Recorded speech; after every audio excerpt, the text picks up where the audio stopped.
Hey everyone, and welcome to Almost Cancelled. I am Peter, that is Connor, and we are going to talk about Marvel's Agents of S.h.i.e.L.D. Season 5, Episode 6. It's called Fun and Games. Full spoilers for the episode, as always. So, of course, the opening to this episode, of course, we have Fitz confessing love to Simmons, and her not hearing a single word of it, just to feel the pain before the happiness comes later. Just because. Yeah. That's you know that's how it works. Because they have to. Gotta make you go, oh, this is sad. Don't do this. It's very sad. Hearing him just like, oh, the universe can't keep us apart. We're stronger than any curse. We're this, we're that. And she has no idea he's there. So will you marry me? And then she just doesn't respond. And he's like, I know I told you to play it cool, but not this cool. Yeah. No, it's delightful. It's been a really strong episode. Obviously a lot of Fitzsimmons moments, and they tease the reunion, because she sees that he's there, of course, whilst Cassius is there, but she can't do anything or respond to anything. And then later on, it's just after Simmons was talking to S.h.i.e.L.D. that she walks out into the hall, and he's there, in shadow, and then he walks slowly out the shadow. They're walking towards each other, the music's swelling up, and then nope, someone else walks out, and that's it. No, Yep. bye-bye. No more of that. They make us wait right till the end, don't they? They do, but it is a very satisfying ending as a result. It is. Because of that. For a number of reasons, it's satisfying because Simmons flat out slits Cassius' throat. Not enough to kill him, because the knife's shit and he's alien. Yeah. So, I mean, understandable. But yes, it's like a butter knife she's got. It looked like a standard knife you'd eat dinner with, but not like a steak knife or like a good knife. It's just a regular shitty knife. It's not for meat. It's just purely for things. So obviously, you press enough pressure, you'll get something out of it, but not anything great. But that was violent as shit. I was cheering so hard during that moment. And then obviously Fitz going, because Fitz the whole episode is being very he's playing this character. He's complaining to Enoch that his credentials essentially are this brooch that he's got on his jacket. He's like, why is it these little gemstones? Why this? But of course later Cassius references it, so it's again it's a funny little bit amongst the dark and the suspense and the build up to what's happening. So the whole thing is he's there to potentially buy Skye.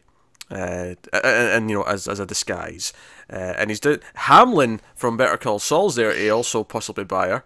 I know. I heard his voice. I was like, "Is that?" And then it turns. He seems like, "Yep, yeah, it's him." Yeah, it's Hamlin, and he's just as Hamlin as ever. He's brought them all exotic alien squid, or that was snail. Snail, that was it. Exotic alien snail. I like squid. I don't like snail. I never tried snail. I have no intention of really ever trying snail. Thank you very much. I'm good. Squid's pretty good though. Never tried squid either. Maybe squid is good. I don't know. Bit chewy, but But no, Fitz finds a way not to eat it. He's just like, no, I find moist food disgusting. And I'm like, yeah, get out of it, Fitz. Yeah, I'm with you. Yeah. I'm with you. But yeah, so all through the episode, there's all these glances. Like he glances to Skye, he glances to Simmons. Like, all through the episode, you're waiting for it. It's like, oh, come on, have your plan. And then Cassius, we hear that he's got a brother, and his brother shows up there, and he's like the favourite son who actually controls the empire. And we get little bits of this from Hamlin. He was banished, exiled out here to Earth, and we'd kind of gathered that anyway. But I don't think I realized he was from a really powerful family. He was in charge of the empire. There's a lot of shade thrown back and forth because before you have Fitz talking to him, and you get a little bit of this from Cassius where he's complaining about his father, and Fitz kind of like, in a way, actually talks about his real father to kind of like compare himself to him, and it's a nice little moment. But then when his brother actually shows up, it's this like you have these little moments where he's like, "Oh, and father sent you his most trusted messenger," like just trying to put him down, just a little bit. Yeah, I did like that. I like that. Fitz referencing his time in the framework. It's saying, the things he did to impress his father. It's like, okay, I get you. What I like about it is that, I mean, he's really just playing a character to sort of fill this role as this badass bounty hunter for a while.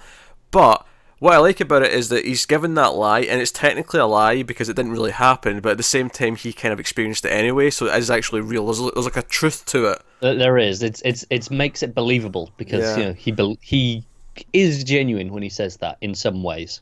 Yeah. In fact, Simmons may have to fight Sky for Fitz because she's apparently liking the bounty hunter look. She was she was complimenting it. Yeah. Simmons like, I still like him in cardigans. Like, okay, all right, Simmons. But Settle down.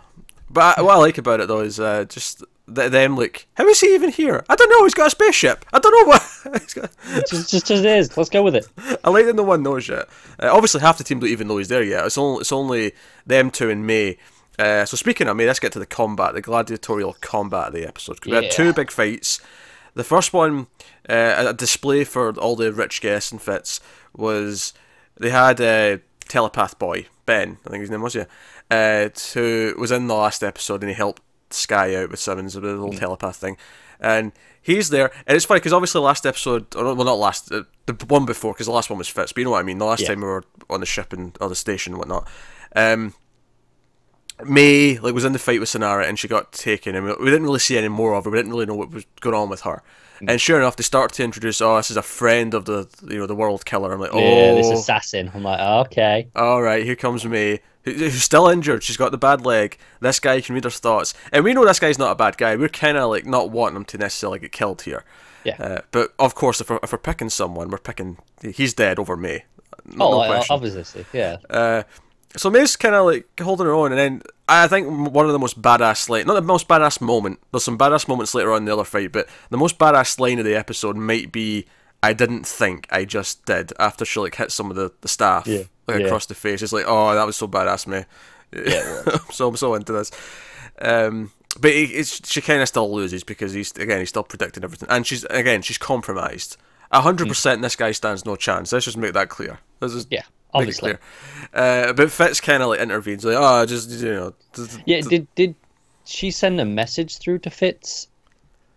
Because she says to the guy, you just need to know where to look for help, and she looks up at Fitz, and I'm like, was she sending some thoughts, going, tell him to do this sort of thing, tell him to say something?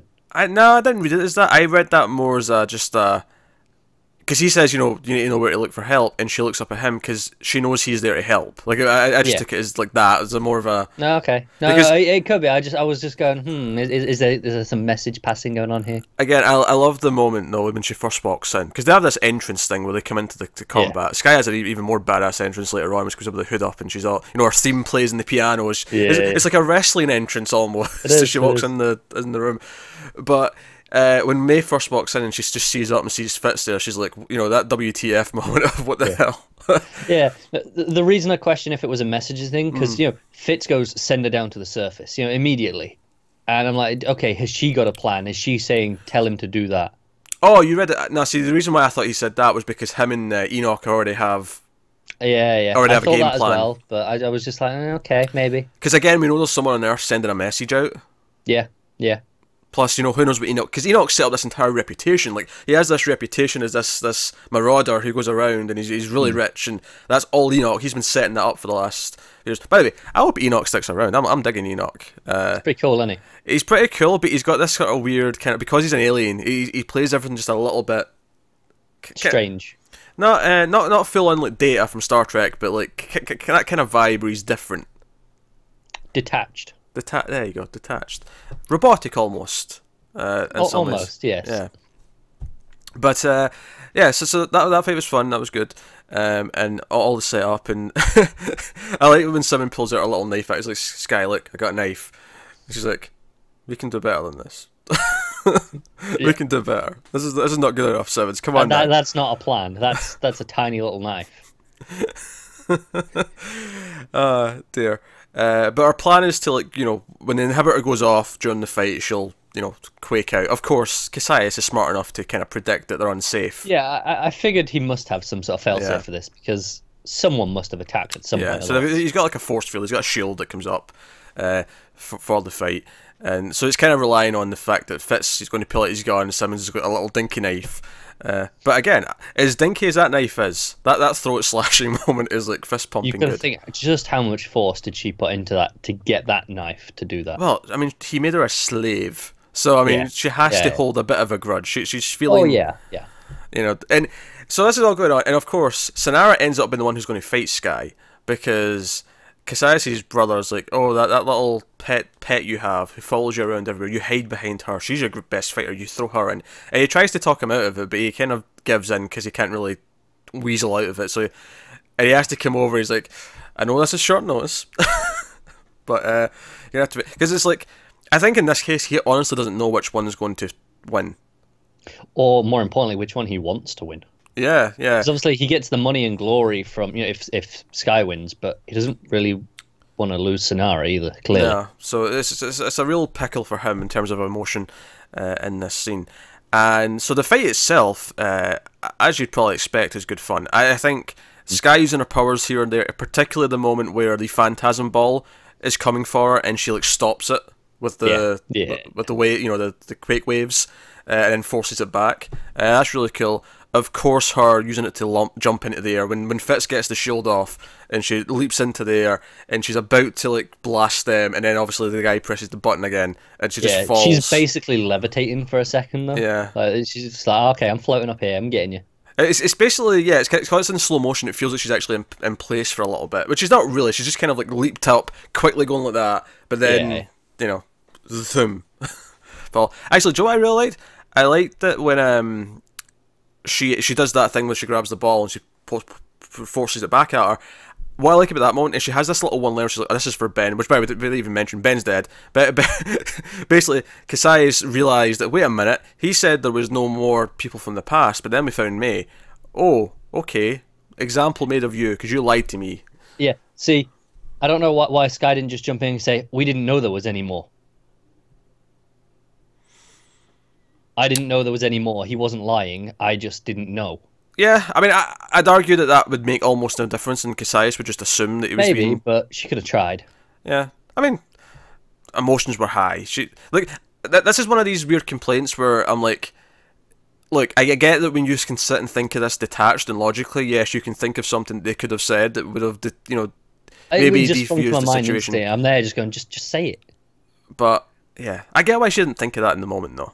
Yeah, still irritating. No, it wasn't. It's fine. But now, see, he gets killed, and I'm like, okay, all right, we got a big death this episode. I mean, okay, he's only been around for 2 episodes, but they kind of set him up as if he was going to be a bit more important. Yeah, I don't know if I'd say big death. We got a death. We got a death. Okay, sure, but it wasn't a nothing death either. I don't think. No. Okay, that's fair. It wasn't just red shirt. Like it wasn't. No, it wasn't quite that level. No. I mean, the fact that he'd been in more than one episode instantly makes it a bit more up the dial. Yeah, just a touch. But just the fact that it felt like they were setting up, like, oh, how's his relationship with the others going to be? Because they're already, like, he kind of helps Sky, but then, then he keeps saying, oh, we're going to have to kill each other. Like, I kind of felt like they were building to something there. Okay, I'm with you. Not enough that I feel disappointed they killed him, but enough that it was surprising when they did kill him. Okay. If that makes sense. I get you. I don't think I was surprised. I was just kind of expecting it at this point, but yeah. I was like, okay, that seems like a... I guess I would have expected it if it was more of a heroic moment, but instead it was just this brutal, like, no, you're just going to be killed for what you've done. Yeah. And it's just them having to watch and Sky screaming. Like, I wasn't expecting that, I guess. No. Alright, that's fair enough. But yeah, so the big fight's fun. Fitz has his slow motion moment where he's jumping out the window and turns back and shoots the shield, so that the shield's back up. He gets off a couple of great shots first. Oh, he does, yeah. But he pulls it out, he takes some shots. It's again, think of Fitz in season 1 right now. Think of Fitz in season 1, and then think of what he is now. I know, it's crazy. So much growth. He's now an action hero. It's just dead because he's a badass. And then he's got Simmons, and they pick up Sky because Sky's like still kind of injured from being falling, and Simmons is like, hey, marry me, Fitz, because he's like, oh, I never want to leave you again. He's like, oh, marry me, Fitz. And like they got Sky, and he's like, by the way, I did actually propose to you earlier when you couldn't hear me. It's like, of course you did. And then, like, they get some other guy down. He's like, no, really, I did. Yeah. I love that this might be like an ongoing joke now forever as to who proposed first. Arguing who was first, yeah. And I'm okay with that. I'm completely okay with that. Yeah, me too. Now, as much as I said there was a death there, I think the more surprising one and the one that hit a bit harder was actually Tess. Yeah. Because this genuinely just came out of nowhere. Oh, definitely. Because, again, it felt like they were setting up a little bit of plot where the Kree were kind of mistrusting her. But it just, when Coulson and Matt come back out to look for her again, they just walk into the main sort of area, and she's just hanging there with a sign saying, find us the Inhuman. Like, super dark, super, really kind of impressed with how sort of surprising that moment was. Of course, that happened because we're introduced to this new character, Flint, who is a teenager, and every so often they give the Terrigen Mist to some teenagers in the hopes that an Inhuman will be born, and then they'll give them to Cassius. I mean, Tess tells them, once a year they'd get all the 18-year-olds together. And, and Coulson's like, I guess today's that day. She's like, no, that was months ago. This is, they're desperate, so they're just throwing in youngers. Yeah, they're grabbing 16 and 17-year-olds and putting them in. Like, you'll do. Just whatever. We just need, we need people. We need the cash now. Yeah.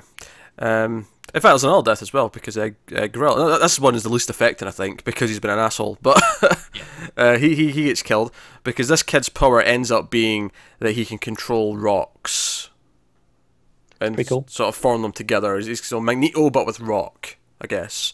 Maybe there's more to it than that, but at least that's what we see in this episode, and I'm not familiar with the character from anything. If he's even from the comics, he may not be. No, exactly. The closest I think of in general is Terra from DC. Yeah. So I mean, this plot was probably the lesser exciting of the two plots of the episode, but it was fine. Yeah, nothing wrong with it, but like I say, definitely not as thrilling. Because I really like the moment because he rocks up, goes into his what did they call it again? When they go through Terrigenesis, they go into the rock cocoon. I'm trying to think of the I'm word. sure they had a word for it. It doesn't really matter. They did. It's not cocoon, is it? It's not cocoon, but anyway, it's when it's about to start breaking, and it breaks, and they're all waiting for him, and he's just not there. And my first thought was, is his power invisibility? Is that what he is? They consider that. Yeah, and like someone says, hey, like how could he just not be there? And Coulson's like, I have no idea. And then he turns around and he sees that Yo-Yo is not there. He's like, but I've got a theory. Yeah. It's a really nice moment because then obviously you see her with Flint. You see Yo-Yo. She's like, yeah, I'm not letting him just be taken to be sold like this. Yeah. No, I'm not having this. And she tells some stories about how she found out she had a power. I particularly enjoyed when Flint didn't know what a taco was, and Mac's just like, what kind of hellish future are we in? No tacos. Yeah, Mac had the moment that made me laugh the most. Is this when he thought he was an Inhuman? Yeah. And Yo-Yo just goes, nah, he's just cool, and Mac just smirks. The grin in his face is gold. Yeah, that's the moment that killed me. No, so by the way, it's worth mentioning Clark Gregg directed this episode. So that's pretty cool. I'd say he did a pretty good job. So, that was a really solid episode. I think it paid off in a lot of build up. Obviously throughout all this stuff, Grill hears all this and he's going to turn them all in for money, but then Flint does his rock nonsense. So smacks him right in the head with a big massive rock. So no, I'm fascinated to see, because this episode went in super quick for me. I was shocked when the logo came up at the end. I was not expecting that to be it. I was like, I get what you mean. It was like, okay, we're done already. Oh, okay, I guess that went in really quick. Obviously, our teaser scene at the end was, of course, Enoch, who's now blue, looking Kree. Hey, gotta do what you gotta do. And got a new skin suit. He's got into the elevator to go down to the surface of the Earth, presumably to help out May. I would imagine so. Well, probably. Because even the Kree's like, hey, why you get in there? That's not a good idea, buddy. Like, you did that. He's like, I am not a person. Ices him. Yeah, exactly. But no, it was a really good episode. I think it paid off. I think the Fitzsimmons stuff, of course, was the emotional highlight. Good action and the fighting stuff. And characters were lovable and witty as always. Absolutely. I feel like Mac has less dialogue this year, but every single line he has is gold. He's getting a lot more physical humour though as well. Oh, he is, yeah. I can't wait for the shotgun you're right. axe. He's not quipping quite as much. Every time he does it though, it's so on point, and it's so not necessarily meta. Sometimes it's been meta, but just it's always just exactly what the cynical one on the team who doesn't want to be in space would say, or so on. Oh, exactly. Yeah. But no, he's very much the audience conduit at this point. Yeah. That's great. He is. So it's always fun. He's got a lot to do in terms of just what he does do is doing a lot. But even though he's not getting a lot of lines. Yeah. So I'm looking forward to next week. I'm looking forward to Fitz kind of actually telling them how he's there, because that should be a fun little moment of them realizing this stuff. And of course, the moment we're looking forward to from last episode, where he gets the shotgun axe and the other weapons and impresses them all. It's coming soon. Should be exciting. What do you think the odds are that Cassius kills his brother by the end of this arc? I think he'll give it a damn good try at the very least. Don't know if he'll succeed.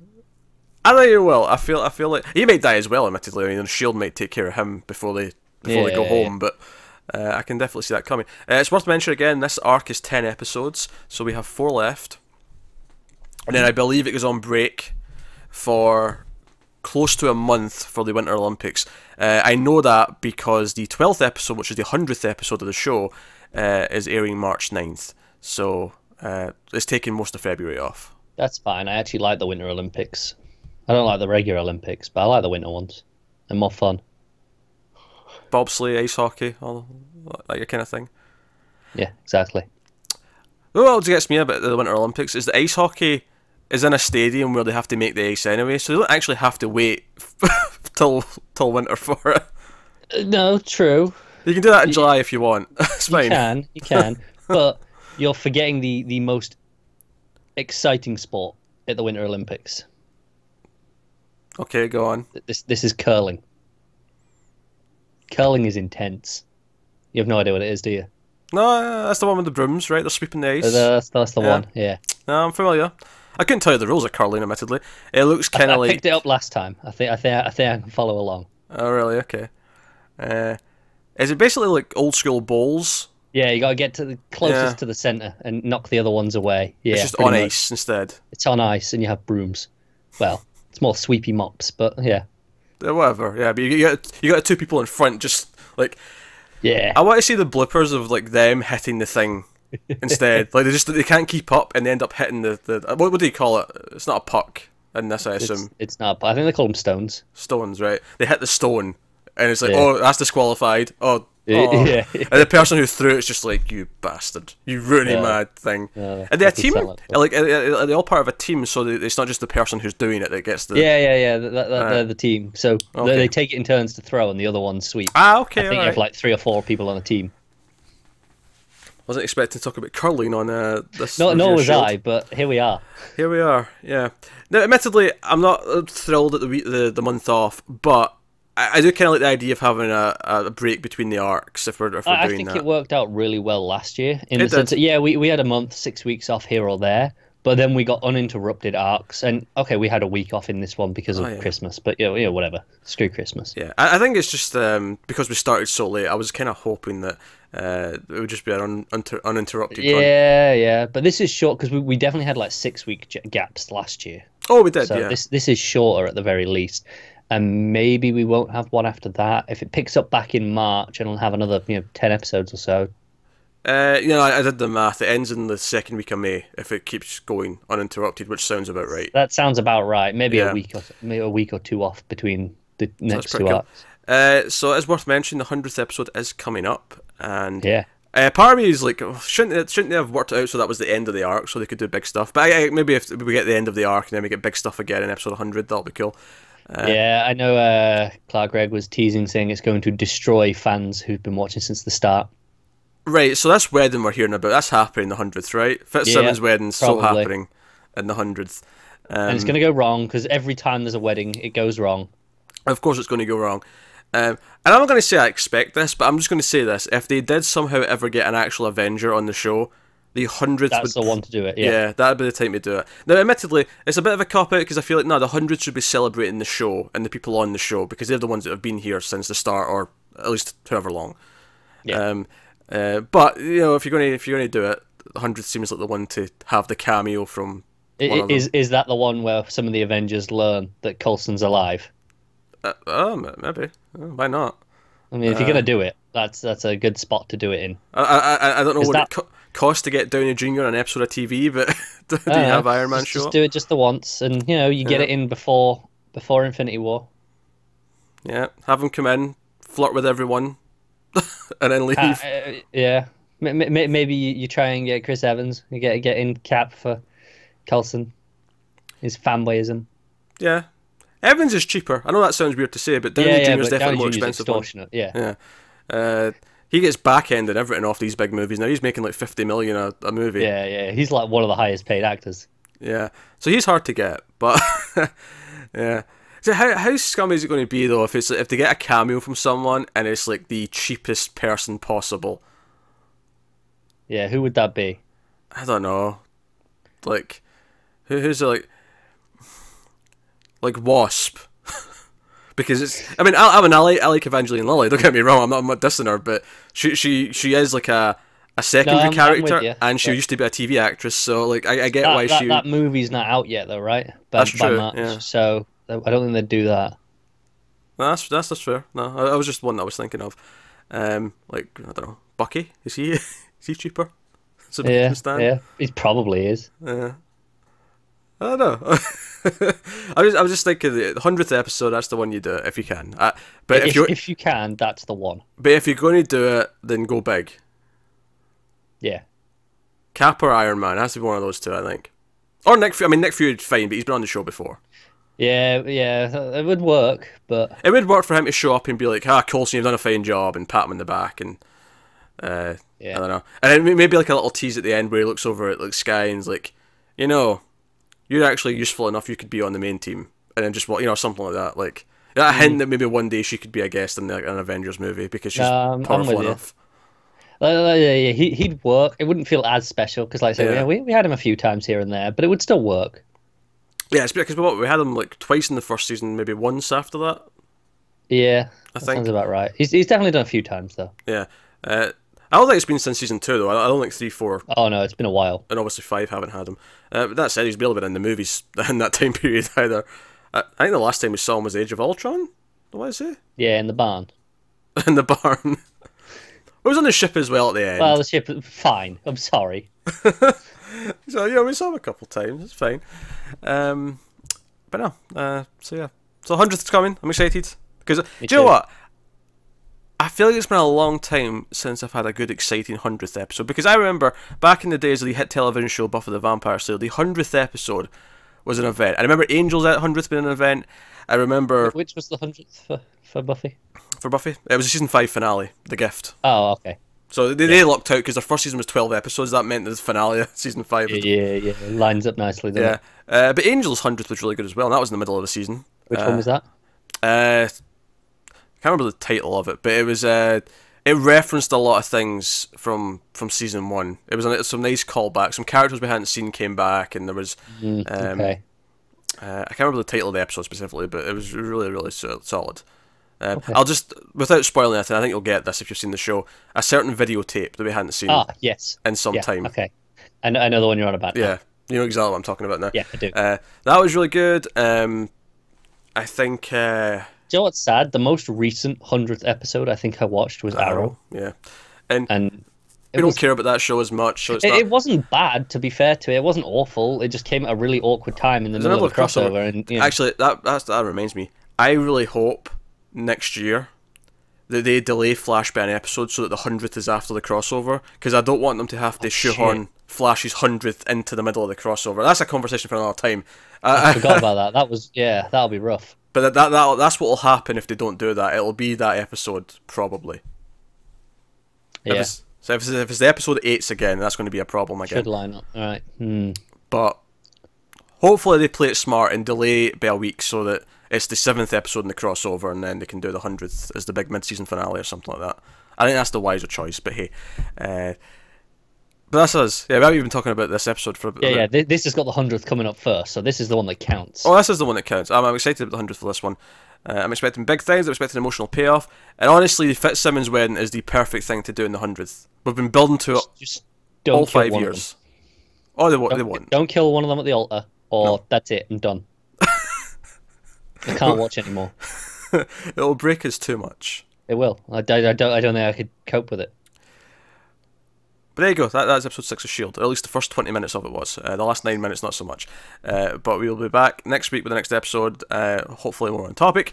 So let us know what you thought of this one. The comments below, like, subscribe, all that stuff. Get us on the Twitters at mailed_fuzz for channel updates.